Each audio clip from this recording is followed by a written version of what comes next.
আসসালামু আলাইকুম সকলকে। তো আজকে আমরা ছাদে কিভাবে ক্রিকেট খেলি এবং কিভাবে শট খেলি সেটা নিয়ে একটি বিশ্লেষণধর্মী একটা কিছুক্ষণ একটা ভিডিও দেখব। তো চলুন আজকে ভিডিওটা শুরু করা যাক। তো আমরা ছাদে নর্মালি এইটা হচ্ছে আমাদের লিফটের যে প্লেসটা, এখানে মেনলি অ্যাড্রোসের লিফট থাকে। এই মনে করে ধরলাম আমরা বোলারের, এখানে হচ্ছিল বোলার থাকে, এখানে একটা পাইপ আছে যেখান থেকে আমরা মেনলি বলটা শুরু করি। হ্যাঁ, আর এখানে মেনলি থাকে আমাদের যে স্ট্যাকটা।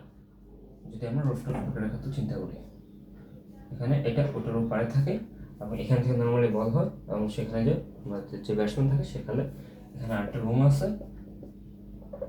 এই সাইডে জানালা আর ওই সাইডে দরজা, আর এই হচ্ছিল আমাদের ছাদের সীমানা। এই হচ্ছিল সব কিছু, এখানে আমাদের কিছু কিছু জায়গাটা থাকে। নর্মালি এটা নর্মালি চার সীমানায় থাকে। তো এর মধ্যে দিয়ে যখন আমরা একটু দুষ্টামি করি, তো দুষ্টামির ঘটনাগুলো বলি তোমাদের, যেহেতু তোমরা আমার মানে সাবস্ক্রাইবার, তো তোমাদের আমার ছাদের গল্পগুলো শেয়ার করে যাচ্ছে।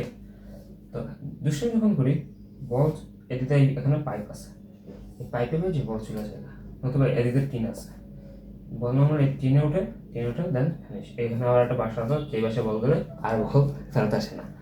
আর এখানেও বাসা আছে, এই বাসায় বল মাঝে মধ্যে পাওয়া যায়। ওই দিন এক আঙ্কেল দিছিল আমাদের কিছু বল। আর এখানে বাসা আছে, এই বাসার মালিকের সাথে আমাদের এক ছোট ভাই ক্যাচাল লাগাই দিছে, তাই এই বাসাতেও বলগুলো পাওয়া যায় না। আর এই একতলা বাসাতে, এই বাসা থাকে একটা বৃদ্ধ আন্টি, তো তারা বিরক্ত না করাটাই ভালো। তো আচ্ছা, এই দিক দিয়ে নর্মালি বল যাবে, এখানে বাসা একটা কনস্ট্রাকশন চলতেছে, বল পড়লে আনা যাবে। বাট তুমি যদি যখন পড়ছো তখন যদি না আনো, তাহলে পরে এটা আর পাওয়া যায় না, পরে ভ্যানিশ হয়ে যায়। আর পিছন দিয়ে যদি যায় তাহলে এটা পরে আনলেও পাওয়া যায়, তবে আর কি টাফ। আর এই বছর পিছনেটা সাততলা উঠে গেছে, তো তো এই সুবাদে আর ওটাও খুঁজে পাওয়াটা টাফ, কারণ সাততলা কোন তলায় পড়তে পারে আবার, তো এরকম বুঝে পাবো।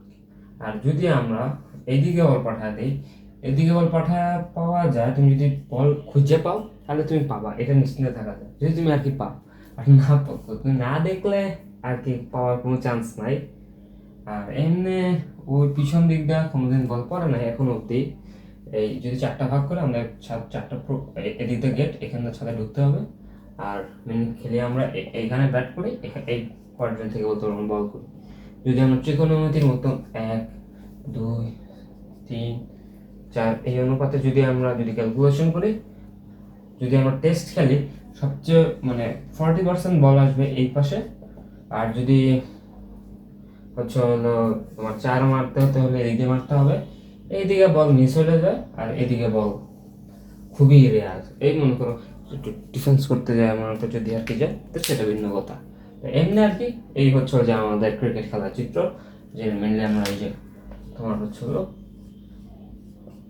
রুফটপ ক্রিকেটের যে চিত্রটা, সেটা আজকে তোমাদের সাথে আমি শেয়ার করলাম।